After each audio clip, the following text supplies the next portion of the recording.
Assalamualaikum warahmatullahi wabarakatuh. Di sebuah desa kecil di kaki Gunung Merapi, ada sebuah cerita yang diwariskan turun-temurun tentang sebuah perkampungan gaib bernama Kampung Alas Tirta. Cerita ini beredar di kalangan penduduk lokal, dibungkus dalam bisik-bisik penuh kehati-hatian. Banyak yang percaya kampung ini dihuni oleh makhluk halus yang ramah, tetapi penuh aturan. Sebuah keyakinan mengakar bahwa kampung ini hanya bisa terlihat oleh orang-orang tertentu dengan hati yang bersih, atau oleh mereka yang tersesat secara tidak sengaja. Ardi, seorang jurnalis muda yang gemar mengungkap cerita-cerita mistis, memutuskan untuk membuktikan kebenaran cerita ini. Berbekal kamera, peta tradisional, dan keyakinan kuat, ia memulai perjalanan ke desa tempat mitos itu berasal. Saat tiba di desa itu, Ardi bertemu Pak Wiryo, seorang tetua desa yang dikenal memiliki banyak pengetahuan tentang mitos kampung gaib tersebut. Dengan tatapan tajam penuh kewaspadaan, Pak Wiryo memperingatkan Ardi untuk tidak sembarangan memasuki kawasan hutan di sekitar desa. Hutan itu bukan sekadar tempat biasa, katanya pelan. Jika kamu tidak tahu adabnya, kamu bisa terjebak di dunia mereka. Ardi, yang lebih skeptis daripada percaya, justru semakin tertarik. Ia terus membujuk Pak Wiryo untuk menceritakan lebih banyak. Pak Wiryo akhirnya memberikan satu petunjuk. Jika kamu mendengar suara gamelan dari kejauhan, jangan ikuti. Tapi jika melihat jalan yang dihiasi bunga kenanga, mungkin kamu sudah dekat. Dengan rasa ingin tahu yang menggebu, keesokan paginya Ardi mulai memasuki hutan di lereng Gunung Merapi. Ia melewati jalan setapak yang semakin lama, semakin tertutup oleh rimbunnya pepohonan. Udara di sana terasa lebih sejuk, tetapi juga menimbulkan rasa ganjil. Seolah-olah hutan itu mengawasinya. Tiba-tiba, ia mendengar suara lembut gamelan mengalun dari kejauhan. Suara itu begitu memikat, membuat langkah kakinya hampir tanpa sadar bergerak mengikuti alunan nada tersebut. Namun, ia segera teringat pesan Pak Wiryo dan memutuskan berhenti. Ketika ia memalingkan pandangan, matanya menangkap sesuatu yang tidak biasa sebaris jalan kecil penuh bunga kenanga segar. Hatinya berdebar, apakah ini jalan menuju Kampung Alas Tirta? Ardi mengikuti jalan bunga itu dengan hati-hati. Setelah beberapa menit berjalan, kabut tebal tiba-tiba menyelimuti sekelilingnya. Di balik kabut itu, ia melihat bayangan-bayangan samar bangunan tradisional. Saat kabut memudar, di hadapannya terhampar pemandangan sebuah kampung yang begitu indah. Seolah-olah keluar dari dongeng. Rumah-rumahnya terbuat dari kayu dengan ukiran rumit, dan di tengah kampung terdapat sebuah alun-alun dengan pohon beringin besar yang menjulang tinggi. Penduduknya tampak sibuk, tetapi semuanya mengenakan pakaian adat Jawa kuno. Aneh, meski kampung itu tampak hidup, suasana di sana sangat sunyi. Hanya dihiasi suara angin dan gemerisik dedaunan. Ardi memberanikan diri untuk memasuki kampung itu. Tidak lama kemudian, ia dihampiri seorang pria tua dengan pakaian serba putih. "Selamat datang, anak muda, tidak semua orang bisa sampai ke sini," kata pria itu dengan suara yang dalam tetapi ramah.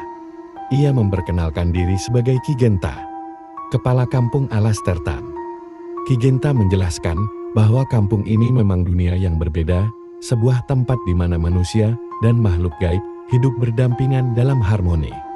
Namun, setiap tamu yang datang ke sini harus menaati aturan. Jika tidak, ia tidak akan pernah bisa kembali ke dunianya, ujar Ki Genta dengan tatapan penuh makna. Ki Genta mengundang Ardi untuk duduk di pendopo yang terletak di tengah kampung. Pendopo itu dihiasi ukiran kuno dengan motif burung dan dedaunan. Di sana, Ki Genta mulai menjelaskan aturan-aturan yang berlaku di Kampung Alas Tirta. Setiap tamu di sini harus menjaga tutur kata dan tindakan. Ujarnya pelan namun tegas. Kamu tidak boleh mengambil apapun dari kampung ini, bahkan sehelai daun. Dan yang paling penting, saat malam tiba, jangan sekali-kali keluar dari rumah tempat kamu menginap. Ardi, dengan penuh rasa penasaran, bertanya apa yang akan terjadi jika aturan-aturan itu dilanggar. Ki Genta hanya tersenyum samar dan menjawab, mereka yang melanggar jarang kembali dengan selamat. Jawaban itu membuat Ardi bergidik. tetapi juga semakin tertarik untuk menggali rahasia kampung tersebut. Ardi mulai berjalan-jalan di sekitar kampung. Para penduduk menyapanya dengan ramah, tetapi setiap senyuman mereka terasa menyimpan sesuatu yang sulit dijelaskan seperti kesedihan yang terpendam. Ia memperhatikan bagaimana kehidupan di kampung ini tampak damai namun penuh aturan. Tidak ada kendaraan, tidak ada teknologi, hanya ada kegiatan tradisional seperti menanam, bertani, dan membuat kerajinan dari kayu. Anak-anak bermain dengan gembira di sekitar alun-alun. Tetapi yang menarik perhatian Ardi adalah fakta bahwa setiap kali ia mendekat, mereka akan berhenti bermain dan memandangnya dengan tatapan kosong. "Mereka tahu kamu berbeda," bisik seorang wanita tua yang sedang menumbuk padi di dekatnya. Ardi mencoba memahami maksud wanita itu, tetapi ia hanya tersenyum tipis sebelum kembali bekerja. Saat malam tiba, Ardi diantar ke sebuah rumah kayu kecil yang sudah disiapkan untuknya. Rumah itu sederhana, tetapi terasa hangat dan nyaman. Sebelum pergi, Ki Genta kembali mengingatkan, "Ingat, jangan keluar dari rumah ini sampai matahari terbit." Malam itu, Ardi mencoba untuk tidur. Tetapi suara-suara aneh mulai terdengar dari luar. Suara langkah kaki, gemerisik dedaunan, hingga suara tawa kecil yang nyaring membuatnya gelisah. Penasaran, ia mendekati jendela dan mengintip keluar. Di bawah sinar rembulan, ia melihat bayangan-bayangan berkelebat di sekitar kampung.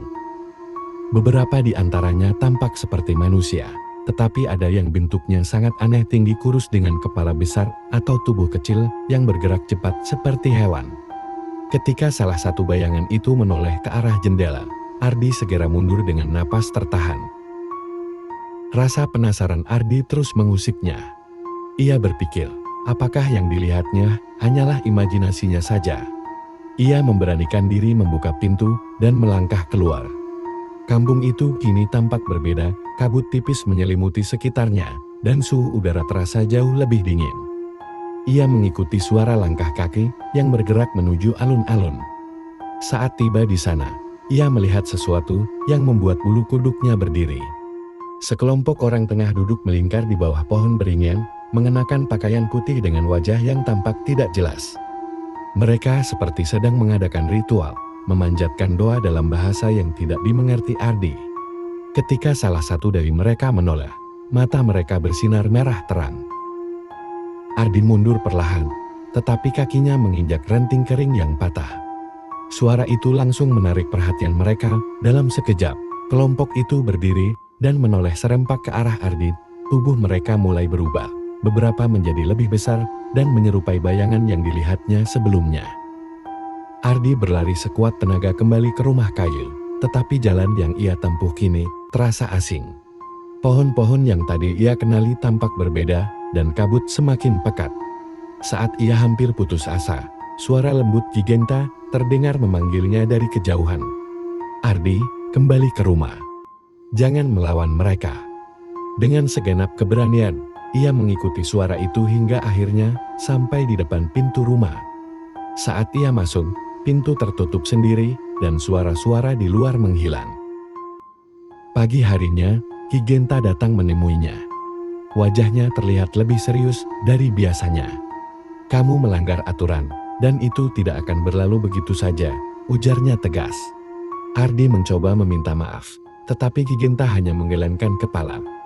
"Mereka sudah memperhatikanmu, dan kamu harus membayar harganya." Ki Genta kemudian memberikan sebuah cincin dengan batu hitam pekat. "Pakailah ini, dan jangan lepaskan, apapun yang terjadi. Cincin ini akan melindungimu, tetapi hanya untuk sementara waktu." Ardi mulai merasa bahwa keberadaannya di kampung ini lebih berbahaya dari yang ia kira. Setelah menerima cincin itu, Ardi merasakan sesuatu yang aneh. Batu hitam di tengah cincin terasa hangat di jarinya, seolah-olah benda itu hidup. "Apa sebenarnya fungsi cincin ini?" tanya Ardi penuh rasa ingin tahu. Ki Genta menjawab singkat, "Ini adalah pelindung, tetapi bukan untuk selamanya. Jika makhluk dari sini sudah menetapkan pandangan padamu, cincin ini hanya akan memperlambat langkah mereka." Jawaban itu membuat Ardi semakin gelisah. Ki Genta kemudian memberinya nasihat terakhir. Jika kau ingin keluar dari kampung ini, kau harus menemui penjaga batas. Namun ingat, dia tidak akan membantu tanpa sesuatu sebagai imbalan. Kata-kata itu menggema di benak Ardi, memberikan kesan bahwa tantangannya baru saja dimulai. Ardi memutuskan untuk mencari penjaga batas yang disebut Ki Genta. Ia bertanya kepada beberapa penduduk, tetapi tidak ada yang memberikan jawaban jelas. Sebagian dari mereka bahkan tampak takut hanya dengan mendengar istilah penjaga batas. Setelah berjam-jam mencari, ia akhirnya mendapatkan petunjuk dari seorang pria tua yang sedang memotong kayu di pinggir kampung. Penjaga batas itu tinggal di ujung selatan kampung di dekat tebing batu. Tapi hati-hati, dia tidak mudah diajak bicara. Dengan rasa takut yang mulai menyelimuti, Ardi berangkat menuju tempat itu, melewati jalan-jalan kecil yang semakin sunyi dan suram. Di tepi tebing batu, Ardi menemukan sebuah pondok kecil yang hampir tersembunyi di balik pepohonan lebat. Pintu pondok terbuka sedikit, dan dari dalam terdengar suara berat yang berkata, "Masuklah, anak muda. Aku sudah menunggumu." Ardi merasa merinding, tetapi memaksakan diri untuk masuk. Di dalam, ia melihat seorang pria tua dengan rambut putih panjang duduk di atas tikar anyaman. Pria itu mengenakan jubah hitam dan memegang tongkat kayu yang terlihat kuno. "Aku adalah penjaga batas," katanya tanpa basa-basi. "Jika kau ingin keluar dari kampung ini, ada sesuatu yang harus kau bayar. Tidak dengan uang atau barang, tetapi dengan sebuah kenangan." Ardi bingung dengan permintaan itu. "Kenangan apa yang kau maksud?" tanyanya. Penjaga batas menjelaskan, setiap orang yang masuk ke kampung ini membawa sesuatu yang berharga dalam dirinya kenangan. Aku akan mengambil salah satunya. Semakin berharga kenangan itu, semakin mudah kau keluar. Ardi terdiam. Ia tahu setiap kenangan yang ia miliki adalah bagian penting dari hidupnya. Namun, ia juga sadar bahwa ia tidak punya pilihan lain jika ingin kembali ke dunia nyata. Setelah berpikir panjang, ia berkata, "Ambillah kenangan tentang masa kecilku di desa. Itu adalah kenangan yang paling indah, tetapi aku rela kehilangannya." Penjaga batas mengangguk, lalu mendekati Ardi dengan tongkatnya. Penjaga batas mulai melantunkan mantra dalam bahasa Jawa kuno.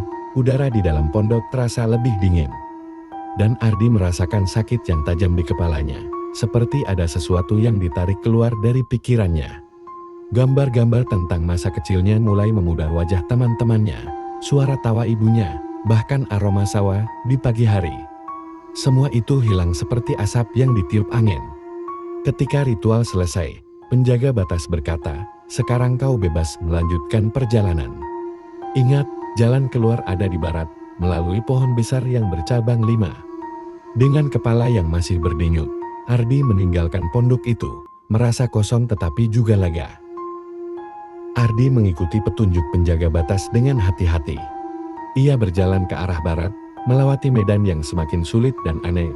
Tanah di bawah kakinya terasa licin, dan udara di sekelilingnya dipenuhi aroma bunga kenanga yang semakin kuat. Dalam perjalanan, ia melihat bayangan-bayangan di antara pepohonan yang tampak seperti sedang mengawasinya. Namun, ia tetap melangkah dengan mantap, hingga akhirnya ia menemukan pohon besar bercabang 5 yang disebutkan oleh penjaga batas. Pohon itu tampak sangat tua, dengan akar-akar yang menjulur seperti jaring laba-laba. Di depan pohon itu, Ardi menemukan sebuah pintu kecil yang hampir tidak terlihat karena tertutup lumut. Di atas pintu itu, terdapat ukiran simbol-simbol aneh yang tidak pernah ia lihat sebelumnya. Ia ragu sejenak, tetapi kemudian teringat nasihat Ki Genta dan penjaga batas. "Aku tidak boleh berhenti sekarang," pikirnya. Dengan perlahan, ia membuka pintu itu. Begitu pintu terbuka, cahaya terang menyilaukan matanya, dan ia merasakan tubuhnya seperti ditarik oleh kekuatan besar. Ketika cahaya itu memudar, Ardi mendapati dirinya berada di tengah hutan yang ia masuki pertama kali. Semua terasa sama seperti sebelum ia memasuki kampung Alasterta, tetapi ada sesuatu yang berbeda. Ia meraba tangannya dan menyadari bahwa cincin batu hitam yang diberikan Ki Genta telah hilang. Perasaan lega bercampur bingung menyelimuti dirinya. Ia memutuskan untuk segera kembali ke desa tempat Pak Wiryo tinggal, berharap bisa menceritakan apa yang telah terjadi. Saat bertemu kembali dengan Pak Wiryo, Ardi menceritakan semua yang dialaminya, termasuk kenangan yang harus ia korbankan untuk kembali. Pak Wiryo mengangguk pelan dan berkata, kampung itu tidak hanya tentang misteri, tetapi juga tentang pelajaran.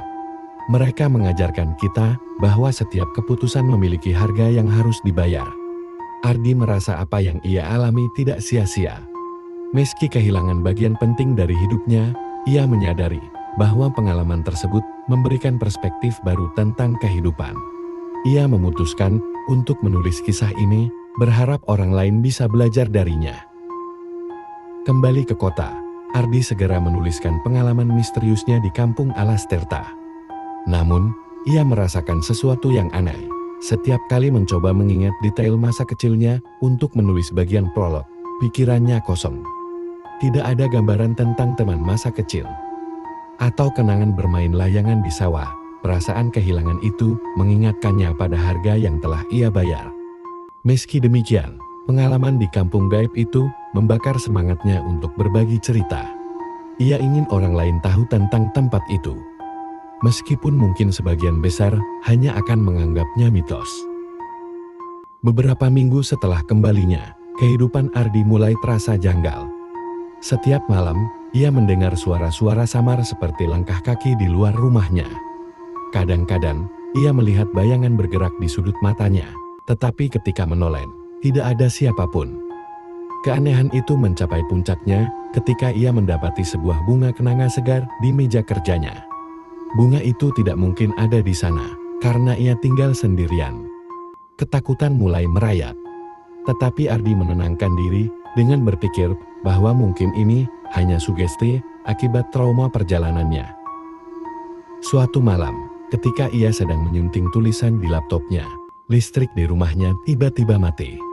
Dalam kegelapan, ia mendengar suara ketukan pelan di jendela ruang tamu. Dengan jantung berdegup kencang, Ardi mendekati jendela dan membuka tirainya. Di balik kaca, berdiri sosok perempuan berpakaian kebaya putih. Wajahnya pucat dengan mata yang tampak kosong, tetapi ia tersenyum tipis. "Kamu masih ingat janji di kampung itu?" kata perempuan itu dengan suara dingin. Ardi terdiam, bingung. Ia tidak pernah membuat janji apapun selain memberikan kenangannya kepada penjaga batas. Perempuan itu melanjutkan, "Kenangan yang kau serahkan adalah milik kami. Jangan coba-coba menceritakan lebih dari yang kau lihat." Setelah berkata demikian, sosok itu menghilang seperti embun yang tersapu angin. Ardi jatuh terduduk, keringat dingin membasahi tubuhnya. Peringatan itu membuatnya berpikir ulang tentang apa yang sedang ia tulis. Apakah ia melanggar batas yang tidak boleh dilanggar? Namun, rasa penasaran dan dedikasinya sebagai seorang jurnalis membuatnya tetap ingin menyelesaikan kisah ini. Ia memutuskan untuk berhati-hati dan menulis hanya apa yang benar-benar ia alami. Keesokan harinya, Ardi menerima telepon dari Pak Wiryo yang entar. "Bagaimana mengetahui apa yang telah terjadi?" "Kamu harus berhenti, Nak," kata Pak Wiryo dengan nada cemas. Makhluk-makhluk itu tidak suka jika rahasia mereka terlalu banyak dibuka ke dunia manusia. Ardi mencoba menjelaskan bahwa ia hanya ingin menceritakan kebenaran. Namun, Pak Wiryo menegaskan bahwa ada batas-batas yang tidak boleh dilanggar. "Jika kamu terus melanggar, mereka mungkin akan menuntut harga yang lebih besar darimu." Ardi termenung di depan layar komputernya. Di satu sisi, ia merasa bahwa masyarakat berhak mengetahui kisah ini. Di sisi lain, ancaman yang ia alami terasa semakin nyata. Dalam benaknya, terlintas pertanyaan, apakah sepadan mempertaruhkan dirinya demi membagikan kisah ini? Ia memutuskan untuk berhenti sejenak dan merenung. Mungkin, kisah ini tidak hanya tentang sebuah kampung gaib, tetapi juga tentang menghormati dunia yang berbeda dari dunia manusia. Setelah berhari-hari mempertimbangkan, Ardi memutuskan untuk menulis kisahnya dengan cara yang halus, tanpa mengungkap terlalu banyak detail yang bisa dianggap mengganggu penghuni kampung Alasterta. Ia menuliskan pengalaman pribadinya dengan tetap menjaga batasan. "Ini bukan hanya tentang aku. tetapi tentang sebuah pelajaran untuk manusia, tulisnya dalam paragraf penutup. Kisah yang ditulis Ardi akhirnya diterbitkan di sebuah media online. Banyak pembaca yang penasaran dan memberikan komentar positif, meskipun ada juga yang meragukan kebenarannya. Namun, Ardi merasa lega, ia telah menceritakan pengalamannya dengan jujur, tanpa melanggar aturan dunia gaib. Ia merasa bahwa apa yang ia alami telah mengubah cara pandangnya terhadap kehidupan, terutama tentang batas-batas yang harus dihormati. Seminggu setelah kisah itu diterbitkan, Ardi menemukan sebuah catatan kecil di mejanya. Catatan itu ditulis dalam bahasa Jawa kuno, tetapi entah bagaimana ia bisa memahami artinya, "Kamu telah menepati batasmu. Jangan pernah kembali." Catatan itu membuat Ardi tersenyum kecil. Ia merasa bahwa penghuni kampung Alas Tirta telah memberikan pengakuan, meskipun dalam bentuk yang tidak biasa. Ardi menyadari bahwa pengalaman seperti ini harus terus dibagikan dengan cara yang menghormati semua pihak. Oleh karena itu, ia mengakhiri tulisannya dengan ajakan. Kisah ini hanyalah salah satu dari banyak misteri yang ada di negeri kita. Bagi kalian yang ingin terus mendalami cerita-cerita penuh teka-teki seperti ini, mari kita dukung channel Masrol Misteria. Bersama, kita bisa menjelajahi keajaiban dunia yang belum terungkap sambil tetap menjaga batas-batas yang harus dihormati. Cerita Ardi menjadi pengingat bahwa ada dunia yang berbeda dari dunia manusia. Kampung Alas Tirta mungkin hanyalah satu dari banyak misteri lain di tanah Jawa, namun yang terpenting adalah bagaimana kita belajar untuk menghormati dan memahami tanpa harus merusak keseimbangan yang ada.